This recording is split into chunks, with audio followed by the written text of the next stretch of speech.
São tantos números ruins, além da pandemia e agora essa guerra inventada, que eu já queria trazer um pouco de ar puro para que a gente possa respirar em dias tão difíceis. Inclusive, eu mudei o tema do podcast que eu gravaria hoje, justamente por isso, para poder tentar ser este ar puro, dar uma perspectiva diferente sobre todas as coisas que vêm acontecendo. Inclusive na minha narrativa, nas coisas que eu tenho pensado e falado para outras pessoas ao meu redor. Eu não quero, a minha intenção não é, aliás, mudar a perspectiva sobre o que está acontecendo no mundo, né? Fugir da consciência, muito pelo contrário, ampliar essa consciência. Mas eu quero começar ampliando essa consciência de algo extremamente importante sobre a natureza humana. Eu li outro dia que médicos canadenses estavam prescrevendo 20 minutos de natureza por dia para os seus pacientes. Considerando, portanto, aí a natureza o quarto pilar da saúde. E eu vou falar sobre esses 4 pilares da saúde neste episódio de hoje. E isso é fantástico porque os médicos começam a abraçar fortemente aí sugestões científicas que já estão acessíveis há muitos anos. Contato com a natureza, né, você passar um tempo numa floresta, por exemplo, a gente já sabe, já é comprovado por grupo de estudo que diminui os níveis de cortisol, que é considerado famoso popularmente como o hormônio do estresse. Ou seja, se a gente reduz o nível de cortisol, se a gente reduz o estresse, a gente está falando aí em um combate natural de inflamações em adultos, por exemplo, com doenças pulmonares, com infecções pulmonares, com doenças cardíacas, inclusive. Eu já falei em diversos outros podcasts como o cortisol em excesso. A propósito, eu tenho que sempre falar isso, que o cortisol ele é essencial para a vitalidade, né?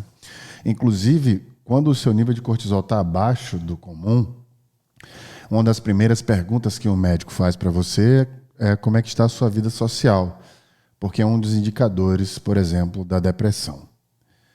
Não é tão linear, mas é um alerta, é um dos indicadores. Então, dito isso, o cortisol que dá vitalidade, né, que foi essencial para a nossa transformação genética, até porque devido a essa vitalidade a gente se protegia e caçava. Inclusive, os nossos ancestrais fugiam de predadores e caçavam para se alimentar e sobreviver com essa vitalidade que o cortisol dá. Entretanto, o excesso desse cortisol, ele causa diversos problemas. Inclusive, um deles é o problema do acesso ao poder cognitivo. Ou seja, quanto mais cortisol você tem, maior a probabilidade de você ter um problema, por exemplo, de memória. Então, se você que está me ouvindo agora para pensar e falar, cara, eu nunca tive tanto problema de memória como eu estou tendo nos últimos anos ou meses, existe uma possibilidade disso ser proveniente do seu excesso de cortisol, ou seja, do estresse. E o poder cognitivo, que é onde concentra a nossa inteligência, ele também é bloqueado pelo excesso de cortisol.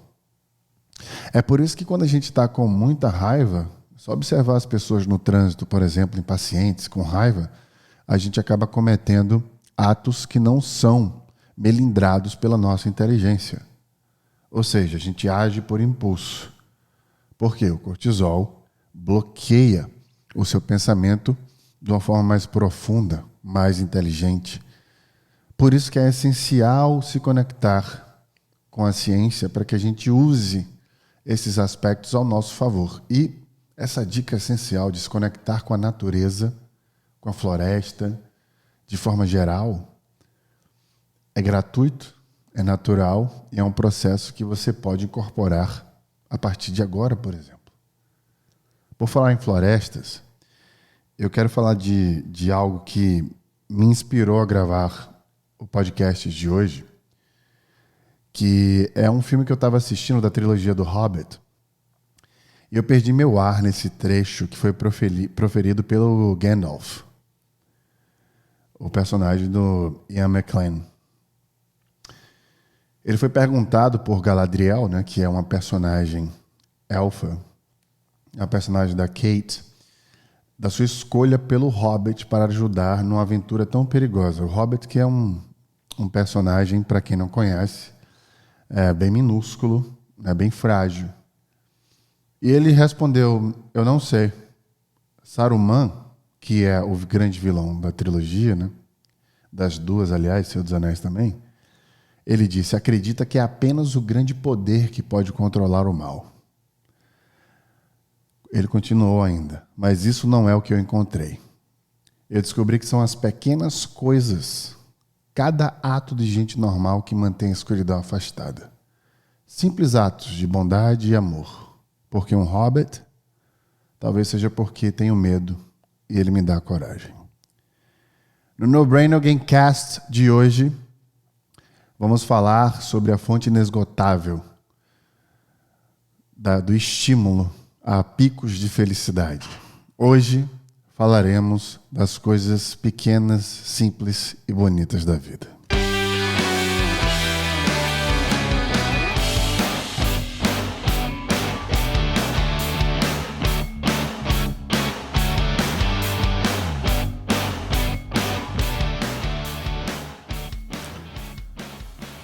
O Simon Sinek, eu falei, inclusive fiz um vídeo sobre isso no meu Instagram, @wesleybarbosa.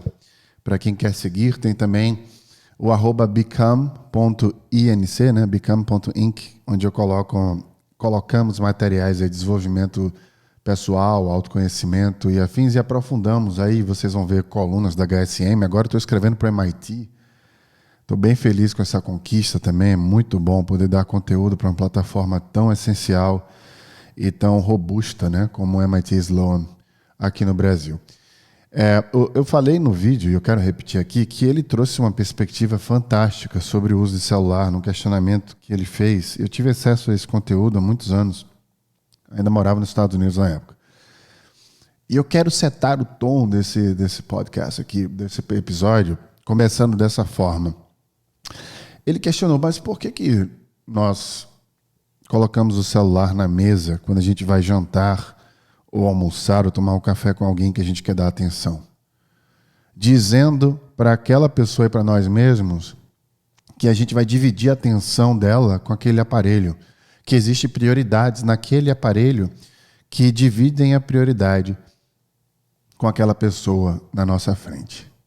Ou seja, o ato da gente tirar o celular do bolso ou da bolsa e pôr numa mesa já inconscientemente faz com que a gente divida o tempo da pessoa com o aparelho. E você pode alegar que eu trabalho com celular, as pessoas me ligam, minha família, etc, etc, etc. Mas essas alegações são fatídicas ou são apenas desculpas para que você possa realmente não conseguir desconectar desse vício que é utilizar o aparelho telefônico? Existem pesquisas que apontam que pessoas vão ao banheiro não porque têm vontade de ir ao banheiro, mas apenas para poder usar o celular. Como se não conseguissem controlar isso. E no vídeo, eu inclusive postei um print do meu uso de telefone, que vem caindo exponencialmente, né? Eu já diminui 50% do ano passado para esse, e olha que eu trabalho todos os dias com conteúdo utilizando o telefone. E da semana passada para essa, 36% de queda de utilização de aplicativos. Quando eu vou almoçar, jantar, quando eu vou ao cinema, eu tento o máximo possível, eu diria que hoje já está em 90%, não tirar o celular do bolso. Se é urgente, as pessoas vão ligar. Tudo que não for pode esperar. E eu lembro de algo fantástico que um amigo meu falou uma vez, numa live que eu fiz com ele. Ele disse o seguinte: você trabalha salvando vidas? Você é um bombeiro, um médico, plantonista, um enfermeiro? Você está fazendo alguma coisa neste momento no seu trabalho que, se as pessoas não tiverem acesso a você, elas vão morrer? Se a resposta for não, e a maioria vai ser não, então você pode sim deixar o seu celular de lado por 1 hora que se quer para poder almoçar com alguém e dar atenção a essa pessoa. Eu quis começar esse No Brainer Gamecast falando sobre esse questionamento do Simon. Por quê? Porque esse pequeno ato vai fazer com que você se reconecte com coisas que são extremamente e, apesar de tudo, mais importantes da vida. Parece ser um simples ato de prestar mais atenção às pessoas ao seu redor. Mas eu vou te dar um exemplo meu. Todas as vezes que eu saía com o meu irmão mais velho, eu ficava muito no celular porque eu estava trabalhando de alguma forma e querendo responder, etc. E como eu tenho o conforto dele ser meu irmão, e eu não tenho medo de que meu amor por ele e vice-versa vai se abalar pelo uso desse celular naquele momento, eu uso o celular, fico mais confortável de usar o celular. Até que um dia a Nina, que trabalha comigo na Bicam, ela veio para Maceió para fazer uma mentoria comigo. A gente foi para um restaurante lá e o meu irmão estava nesse restaurante.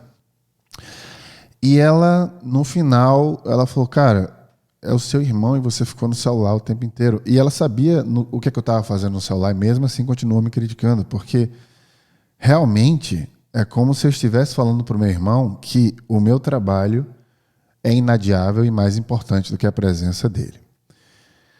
Eu passei a não utilizar o celular em momentos com meu irmão. Quando a gente sai, quando eu vou na casa dele, etc. E eu comecei a perceber que eu comecei a ouvir histórias dele que eu já tinha ouvido, mas não tinha escutado. Eu não tinha prestado atenção. Eu comecei a perceber que na minha interação ele começava a desmembrar e falar um pouco mais sobre como ele se sentia. O que é que eu quero dizer com isso? Esses pequenos detalhes fazem com que a gente comece a sair do campo do como você está para como você está se sentindo. E veja que se eu pergunto para você como é que você está, você vai me responder muito provavelmente que bem. Mas se eu pergunto para você como você está se sentindo, você vai começar a buscar o que você está sentindo para poder passar para a pessoa e muitas vezes nem você mesmo se consultou. E eu acabei de abrir uma brecha, uma porta para a sua consciência, portanto. O que eu quero dizer com isso é que o nível de engajamento é exponencialmente maior. Hoje eu saio das interações não apenas com meu irmão, mas com várias pessoas, porque eu tomei essa decisão de não colocar o celular na mesa, por exemplo, e dizer para elas que existe algo que eu vou dividir a atenção delas ali naquele momento. Eu comecei a entender que eu hoje começo a engajar com o que as pessoas sentem. Eu consigo entender muito mais o que elas querem dizer para mim. Eu consigo ter mais insights, olha que interessante, porque eu presto mais atenção nas pessoas ao meu redor. Se a gente começar a fazer essas pequenas mudanças em vários aspectos da vida, a gente começa a desfrutar uma vida que, acredite, ninguém, aliás, a maioria das pessoas não tem acesso. Essas pequenas coisas e detalhes da vida que a Van Filosofia fala,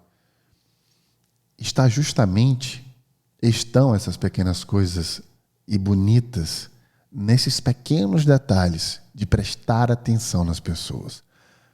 Eu me atrevo a dizer aqui que tudo nasce da atenção que você coloca nas coisas que você ama e nas pessoas que você tem.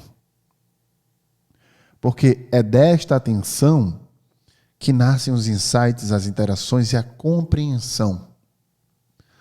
Quando a ciência fala sobre os 3 pilares da saúde, eu quero trazer esses 3 pilares aqui porque eles fazem parte dessa construção das pequenas coisas da vida. E eu vou expandir a sua percepção sobre esses pilares. Porque o que se fala dentro da sugestão científica é que tem 3 pilares da saúde. O primeiro pilar é da alimentação. Então, o que eu vou fazer com vocês agora é tentar ter um plano para que você tenha um bem-estar a maior parte do tempo, começando a dar atenção a essas pequenas coisas que juntas somam a maior parte desse teu bem-estar. Como anda a sua alimentação? Você investe na sua alimentação? Você tem um nutricionista? Você se sente bem com as escolhas que você tem para comer? Ou você, a maior parte do tempo, é aquele tipo de pessoa, e eu já fui esse tipo de pessoa, que come com os olhos e depois se sente mal de tanto comer. Isso reverbera, isso não para, vai em escala. Então a ciência fala que o primeiro ponto dos 3 pilares é a alimentação. Eu quero que você se pergunte como anda a sua alimentação e tente contratar uma nutricionista, urgentemente para consertar este pilar ou exponencializar este pilar na sua vida. Não tem como você se sentir bem se a sua alimentação não é boa. O segundo pilar é o do exercício físico. E eu sei que eu já falei sobre todas essas coisas antes, mas eu vou empacotá-las para vocês agora. Então, se você faz exercício físico pelo menos 5 dias na semana, pelo menos, eu faço 6 vezes para semana, né? Também tem uma sugestão falando que você precisa ter um dia que não faça exercício físico para você poder ter esse descanso. Se você faz exercícios físicos, e não precisa ser mais do que 1 hora por dia, por exemplo, se você faz 5 dias na semana, por recomendação da OMS, por exemplo, você também está equiparando o segundo pilar. Então, a sua alimentação, o exercício, você pode começar devagar, fazendo caminhadas, você pode começar fazendo trote se você quer correr, indo para a academia, meia hora que seja. Se puder contratar um profissional, um personal trainer, contrate. Se puder fazer exercícios físicos com a natureza, né, aberto, fazendo trilha, você pode fazer hiking, você pode fazer surf, você pode nadar. Existem diversos. Faça uma lista de todas as coisas para você explorar. Não se contente em dizer que não gosto de ir para a academia. Eu era esse tipo de pessoa também. Explore os esportes. Tente se conectar a algum exercício para poder você se movimentar e gastar esse cortisol, essa vitalidade que você tem. O terceiro pilar é o sono. Inclusive, o sono é um dos mais importantes desse pilar. Por quê? Desses pilares. Eu tenho até um meme que eu vi outro dia, que eu gostei muito, que é, cara, não adianta a sua alimentação, o seu yoga estar em dia, seus exercícios físicos, sua meditação estar em dia, se seu sono não está em dia. E a recomendação é que você durma, em média, 8 horas bem dormidas. Então, faça um exame de sono, se você puder. Faça um tracking do seu sono, se você tiver um relógio smartwatch inteligente, né? Um Apple Watch, por exemplo. Tente fazer o tracking com aplicativos, tente entender como é que está seu sono. Busque um médico do sono.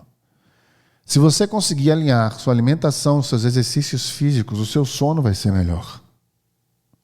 Esses 3 pilares precisam estar em dia. Se esses 3 pilares não estão em dia, você não vai conseguir ter saúde mental e bem-estar. É o básico. Não adianta você cobrar nenhuma empresa ou nenhuma sociedade por melhores condições de trabalho e afins se você não está fazendo o básico. A saúde mental começa por você. Consertando o teu cérebro nestes 3 pilares, você já se protege, sua mente fica mais forte. E provavelmente, o que você tem sentido durante a pandemia e afins, você vai conseguir encarar com uma perspectiva mais forte todos os problemas que estão acontecendo na sociedade e com você mesmo. E aí vem uma criação que é este 4º pilar. Então, a ciência sugere esses 3 pilares anteriores e agora, por sugestão de adição, o 4º pilar, que é o contato com a natureza. Ou seja, se você consegue encaixar um contato com a natureza no exercício físico, perfeito. Se não, precisa ter esse estímulo de todos os dias, de alguma forma, ou a maior parte do tempo, ter contato com a natureza. De alguma forma que seja. Eu adoro ir à praia, onde eu moro tem a 2ª maior barreira de corais do mundo. Eu remo até parte dela. Eu fico um pouco lá, contemplo a natureza. Tem diversas outras formas de você fazer isso. Então tente mapear ao seu redor, onde você mora, como você pode ter contato com a natureza. Se não pode todos os dias, tente o máximo possível. Final de semana, por exemplo. É possível descansar dentro de um ambiente natural. Você não precisa só descansar dentro de casa. Então, tente colocar esse 4º pilar na sua vida. Eu quero aqui adicionar um 5º pilar, por sugestão minha, que é a saúde social, que eu chamo. O que é saúde social? É você ter contato com seus amigos, com seus familiares, o máximo de tempo possível. Existem sugestões científicas de que você vai se sentir melhor se você encontrar seus amigos, as pessoas que você ama, no mínimo 3 vezes ali, não no mínimo, né, em média 3 vezes por semana. Então eu sempre tento, todas as semanas, almoçar com a minha família, ver minha família de alguma forma, meus amigos, ter pessoas que eu amo o máximo de tempo possível ali dentro da semana, para que eu me sinta conectado a eles e vice-versa. Por necessidade mamífera, né? Nós somos mamíferos, animais que vivem em bandos. A gente não pode se isolar. A gente não deve se isolar. É contra o nosso código genético, né? Então, esses 4 pilares, veja como os detalhes são pequenos. São as coisas bonitas da vida, né? A gente se conectar com quem a gente ama, jogar tabuleiro, jogo de tabuleiro. Eu até estava falando outro dia uma coisa super importante. Tenta explorar todos os entretenimentos que são possíveis no mundo, cara. Eu sempre tenho muita coisa aqui em casa que dá para explorar como entretenimento. Não só o filme do Netflix. Mas, cara, um jogo de tabuleiro físico ali que muita gente não joga. Imagina que legal. Vocês sabiam que, inclusive, o jogo de tabuleiro engaja mais você com as pessoas que você ama, porque não tem uma tela no meio ali, são vocês jogando um jogo de aventura, um jogo de RPG, um jogo de ação. Vocês podem criar alternativas diversas com entretenimento, como desenhar juntos, pintar juntos, jogar videogame juntos que seja. Sai daquela coisa só do filme, tenta investir nisso. Tenta investir numa vida onde você tem disponível, a maior parte do tempo na sua casa, uma estrutura de entretenimento infinita. Para que você possa se conectar com as pessoas e ter coisas para fazer o tempo inteiro. Isso é super preenchedor. Pessoas que têm plantas em casa, que cuidam das plantas, que têm animais de estimação. A ciência quase não sai. Já fez a sugestão de que ter um animal em casa, ter plantas em casa, melhoram sua saúde mental, o seu bem-estar. Olha que coisa simples da vida e gratuita. Você pode comprar ou pode ter acesso a isso de forma gratuita, adotando animais, por exemplo. São ações tão pequenas e tão acessíveis, como dormir bem. Você preste atenção no seu sono, como comer bem. Veja como é pequeno e se a gente consertar, se torna uma coisa tão forte para a gente. E é bonito, né? Você criar animais, ter contato com a natureza. Bonito, pequeno, gratuito, simples, acessível. Eu vou contar uma história para vocês sobre o Dia dos Pais nos Estados Unidos, que eu passei com a minha filha quando a gente estava morando lá. E eu estava numa reunião de trabalho e todo mundo estava falando sobre o que tinha recebido no Dia dos Pais.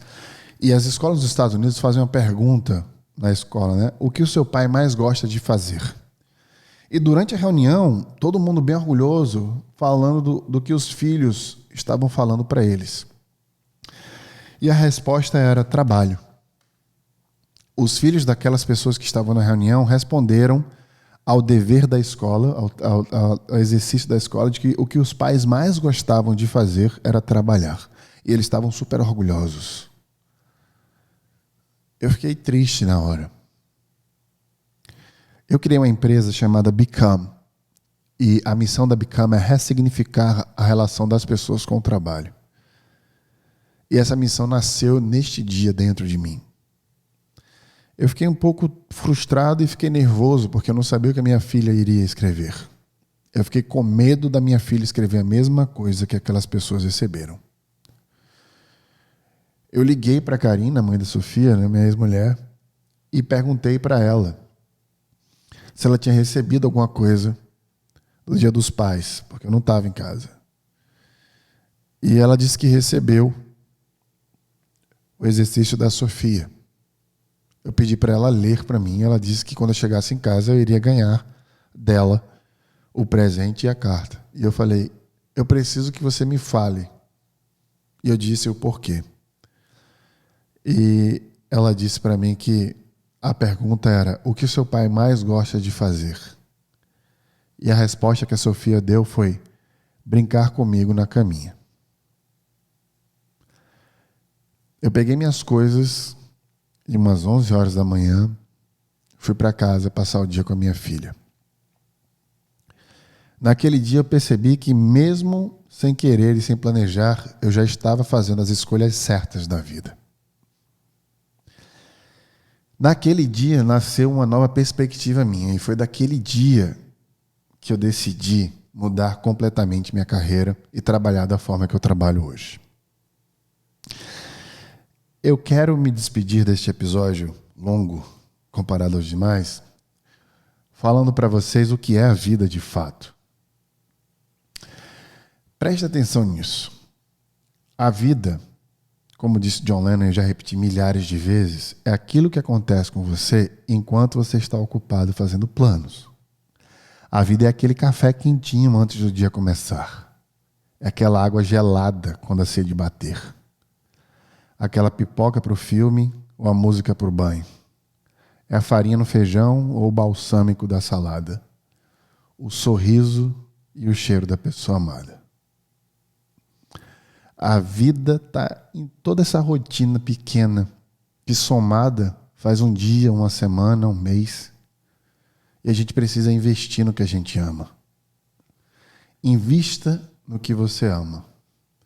Porque intensidade tem a ver com atenção, não com libertinagem. Quando você dá atenção às coisas, você vive aquela coisa intensamente. Se você ama café, invista numa cafeteira. Se você ama sua filha, invista em atenção para ela. O tempo que você passa com ela vai fazer a diferença. Se você ama comer, invista na comida. Veja que o investimento não é financeiro. É de tempo. É de atenção. Mais importante do que estar presente é ser presente. Então não adianta você passar 10 horas com alguém ou com alguma coisa se você não presta atenção específica e nota e tem consciência do que está acontecendo. Muitas vezes a gente não pode fazer muito para lutar contra a maldade da fome, por exemplo, da pandemia ou de uma guerra. Mas poder viver e transformar nosso convívio em um habitat natural de bondade é suficiente para nos manter sóbrios, isso enquanto sociedade. Tentar se sentir bem é o mínimo que a gente pode fazer para manter o mundo mentalmente equilibrado. A gente não pode simplesmente entrar numa guerra ou tentar ser a pessoa que vai achar a cura para qualquer vírus, para qualquer doença. Mas a gente pode, vivendo melhor, mostrar que existe um lado da sociedade que não falhou, que a humanidade não falhou, que a decisão de um líder global não representa a maioria. E a única forma que a gente pode lutar nessa guerra mental é vivendo cada dia da melhor forma que a gente puder. Eu gosto sempre de lembrar do Bob Marley em momentos como este. Foi quando ele disse: as pessoas que estão tentando fazer deste mundo pior não tiram um dia de férias. Como posso eu?